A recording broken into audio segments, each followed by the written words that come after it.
bowl slipped from my hands and hit the floor with a sharp, empty sound that seemed louder than it should have been. It rolled slowly across the wood, turning once before coming to rest near the door, and I stood there for a moment, watching it, not because it mattered, but because I needed time before facing what I already knew. Behind me, Soren shifted slightly, his movement careful and almost silent, as if even the smallest sound might draw attention we could not afford. He did not ask for food, because he had stopped asking 2 days ago, and that silence had settled between us in a way that made everything heavier. At the table, Mira continued eating without looking up. She broke her bread into small pieces, dipped them slowly, and ate with calm patience, as if nothing else in the room required her attention. It was not anger that made her difficult to face, but the way she could ignore us completely, as if we had already been removed from her life. I bent down, picked up the bowl, and placed it back on the table. My hands moved carefully, not because I was afraid of dropping it again, but because noise felt unnecessary, and speaking would not change anything, as it had not for a long time. There had been a time when the kitchen felt different. It had never been full, but it had been enough, and meals were simple but shared, with someone noticing when we stayed too quiet or ate too little.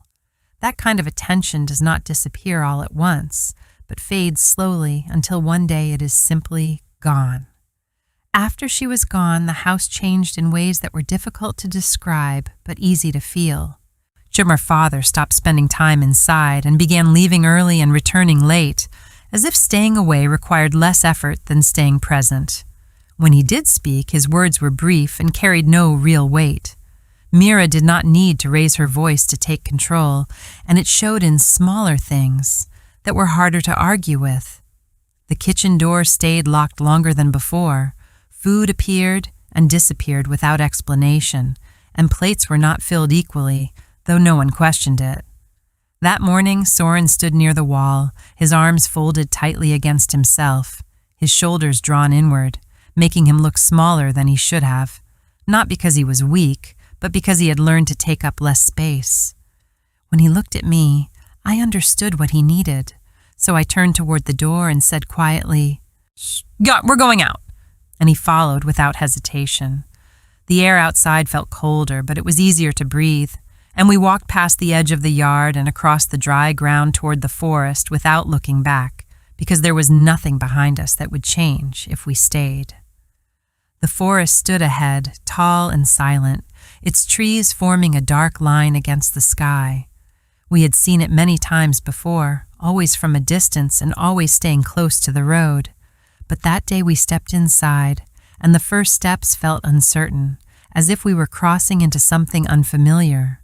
The ground softened beneath our feet, and the sounds from the open land faded behind us as leaves shifted quietly underfoot. The air felt heavier and slower, as if it carried more than silence, and Soren stayed close beside me, with his shoulder almost touching mine. After some time, he asked if we would find food, his voice quiet but carrying a fragile hope, and I kept my eyes ahead as I told him that we would find something, not because I believed it, but because it was enough to keep us moving. We walked longer than we should have, and the deeper we went, the more the forest seemed to close around us. The light softened as it passed through the branches above, and even the air felt different, as if it resisted movement. Eventually, Soren sat down beneath a large tree, leaning back with the kind of exhaustion that does not disappear with rest, while I remained standing for a moment, looking around as if something might appear, simply because I expected it. Nothing did, so I sat beside him, and for a while we said nothing. Hunger changes more than the body, because it slows everything else with it, making thoughts harder to form and even small movements feel heavy, while time stretches in a way that makes every moment feel longer than it should. We had reached a point where asking for help no longer felt natural. Then a sound broke through the stillness, soft but close enough to matter, and I turned slowly toward the space between the trees as Soren straightened beside me, his attention following mine. Something moved there with a steady, certain pace, neither quick nor careful. A shape, stepped forward. It was a cow. At first there was nothing unusual about her, but something in the way she moved felt different, because she did not hesitate or stop at a distance, but approached calmly, as if she had already decided to come closer before we had even noticed her. Soren's hand caught my sleeve, and then I told him quietly to stay still. The cow stopped a few steps away and looked at us, her eyes calm and steady, without fear, and there was no tension in her body, no sign that she might run or react. For a moment, nothing happened. Then something changed, and food appeared between us. I did not see it form, and I could not explain it, because it was simply there, as if it had always belonged in that place. Soren looked at me, unsure, and I told him to go on, so he moved slowly at first as if expecting it to disappear. But when it did not, his hesitation faded and hunger took over in a quiet, steady way. I followed, still uncertain but unable to ignore what was in front of us. We ate without speaking.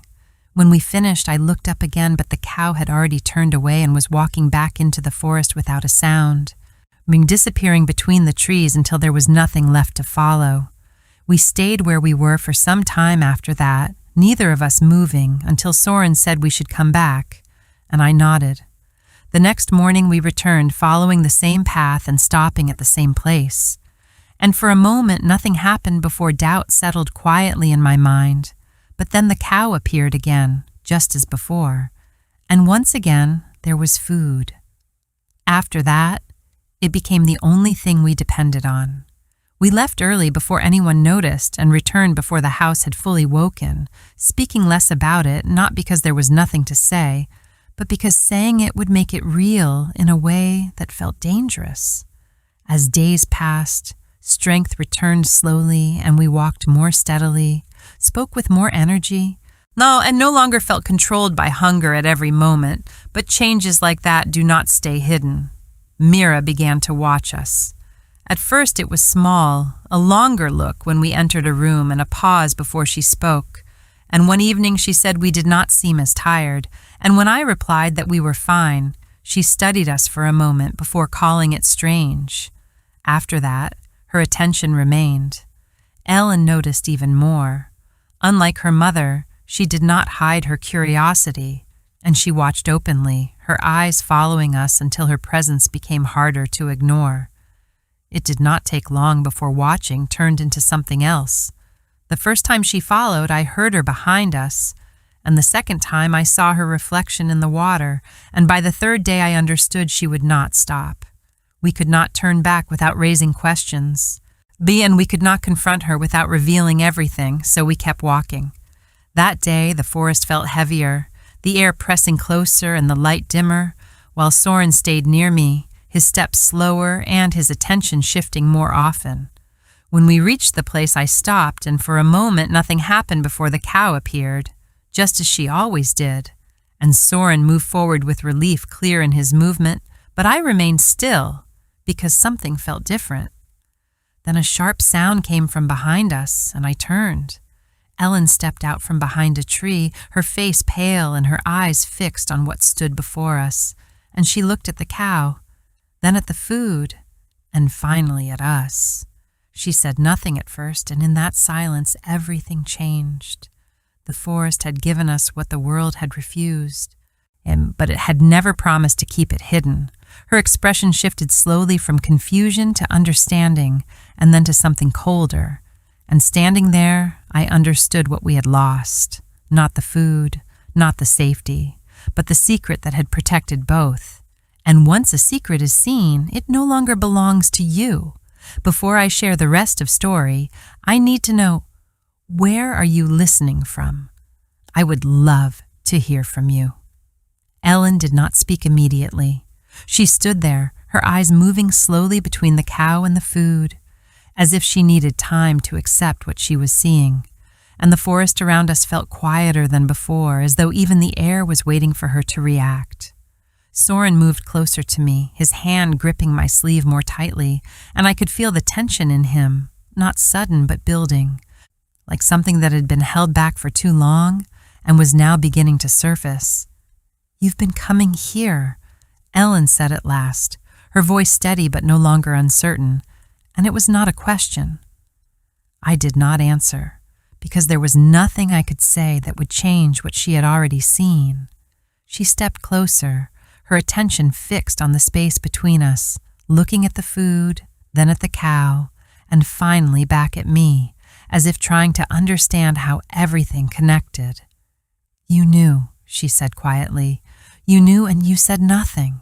Soren shifted beside me, ready to respond, but I stopped him before he could speak because this was not a moment that words could fix.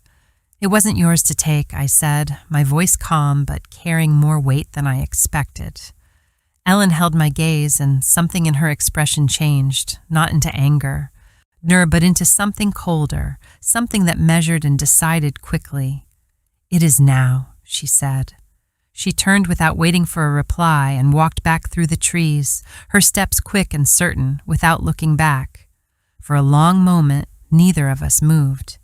"She's going to tell her," Soren said quietly. I nodded because there was no reason to pretend otherwise. We ate that day, but the food did not feel the same, and each bite felt temporary, as if it no longer belonged to us. When I looked at the cow, she stood as she always had, calm and still, but something about the moment felt different, as if it would not return the same way again. We left earlier than usual. The walk back felt longer, even though we moved at the same pace and every sound behind us seemed sharper, while every movement between the trees felt closer than it should have been. By the time the house came into view, I already knew what we would find. Mira was waiting. She stood near the door, her posture relaxed but her attention fixed, while Ellen stood beside her, quiet now, her earlier curiosity replaced by certainty. Inside, our father sat at the table, his expression uncertain, as if he had been drawn into something he did not fully understand.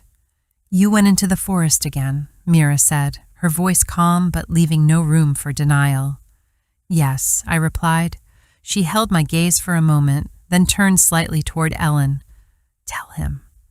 Ellen spoke clearly, without hesitation, describing everything in careful detail, from the forest to the cow to the food that appeared without explanation, and she did not rush or leave anything out. Our father listened in silence. At first his expression showed disbelief, then doubt, and finally something heavier, as if he were trying to decide whether not believing would be easier than accepting it. When she finished, the room fell quiet. Mira stepped forward. "You see," she said softly, "they have been hiding this." Her tone was controlled, almost gentle, but it carried a firmness that was difficult to argue with. "It may not be real," our father said, though his voice lacked conviction. "It is real," she replied. She did not raise her voice because she did not need to. "I need that animal," she continued. "You understand why." There was a pause, and in that pause, the decision was already forming. "For the child," she added. That was enough. Our father looked at us briefly, then away, and he stood slowly, worked as if the movement required more effort than it should have. "I will go," he said. Soren's hand tightened around mine. "No," he whispered. But the word did not change anything. The next morning our father left before sunrise. We did not follow because there was nothing we could do. When he returned, the cow walked beside him. She moved the same way she always had, calm and steady, without resistance. And there was no fear in her movement, no struggle, nothing that made it easier to watch. Mira stepped forward immediately. "That's the one," she said. She moved around the cow slowly, studying her as if confirming something she had already decided. "Do it," she said. Our father hesitated. For a moment it seemed like he might refuse, but then Mira spoke again, her voice sharper this time. "Do it!" He reached for the knife. Once Soren pressed closer to me, his breathing uneven, and I could feel the moment narrowing, closing in on us, leaving no space to step away from it. Our father stepped forward and raised the knife. But nothing happened. The air felt wrong, as if something held the moment in place. And when he tried again, the cow did not react, and the movement did not continue. Mira's calm began to break. "Why are you stopping?" she demanded. "I'm not," he said, but something was resisting him, something that would not allow the moment to move forward. Mira stepped closer, her voice cold. "If this doesn't happen, I will deal with them myself." Her eyes shifted toward us. Soren's grip tightened. I looked at the cow. For the first time, I understood what she had given us. Not just food or relief from hunger, but time. Time to breathe. Time to regain strength. In time to believe that something good could still exist. She had fed us when no one else would, and we stood there saying nothing while she was taken from us. There are moments when holding on becomes the crueler choice. I stepped forward slightly and spoke. The change was immediate. The resistance in the air disappeared, as if something had quietly stepped aside, and our father's hand steadied, as the moment that had been held back finally moved forward. The cow became still. I did not watch for long because I did not need to. That night the house felt emptier than before. Soren sat beside me in silence for a long time before finally saying that we could not stay there, and I nodded because there was nothing left that could protect us. Before the first light of morning, we left again. We moved quickly this time, and not stopping until the house was far behind us, and although the forest closed around us once more, it no longer felt the same, because it no longer held anything for us. After some time, the path divided into two. I stopped. Soren looked at me, already understanding. "We stay together," he said. I wanted that, but wanting it did not make it safe. "If we go the same way, we're easier to find," I said. He looked at me, then away, then back again, and his hand tightened around mine, holding longer than before, as if letting go would make everything final. For a moment, it felt like we might refuse it. Then his grip loosened. He took one path. I took the other. I did not turn back, because I knew that if I did, I might not keep walking. And stopping was something we could no longer afford. The path I chose narrowed quickly, forcing me to slow down and watch every step I took, while the ground beneath me remained uneven and covered with roots and loose soil. The trees grew closer together the deeper I went, and after a while, the sound of Soren's footsteps disappeared completely, leaving a silence that felt heavier than anything I had known before. I kept moving, because there was no reason to stop and no clear direction to follow, while standing still would not change anything. Time passed without structure, and I stopped counting days, instead noticing smaller things, like the way light shifted through the trees, or the sound of water hidden beneath the ground, or the slow return of strength in my body as I learned to survive without depending on anything else. Hunger returned, but it no longer controlled me the way it once had. Because I learned how to move with it, how to continue even when it stayed close. After some time, the trees began to thin, allowing more light to reach the ground while the silence changed, replaced by distant sounds that did not belong to the forest itself. Then I found a path. It was narrow and shaped by repeated movement, pressed into the ground by people who had walked it many times, and I stood at its edge for a while before stepping forward. It led me to a village. I stayed at the edge at first, watching, learning, understanding. No one noticed me. That gave me time. Eventually, I stepped inside. Life moved steadily there, quietly, without drawing attention to itself. And I found a place where I could remain without being seen too much. Over time, I began to help. Not because I was asked, but because it was easier than doing nothing. People noticed the results, even if they did not notice me. Days turned into weeks. The village became familiar. Then I saw her. Kalyra. She noticed me more than once, but never spoke, and that silence felt like a decision rather than chance. At night, everything changed. The village was not safe. Conflict came without warning. The first time I watched. The second time I moved closer. The third time I acted.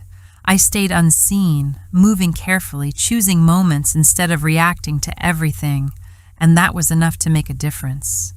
The village leader began to ask questions. Eventually, he gathered everyone.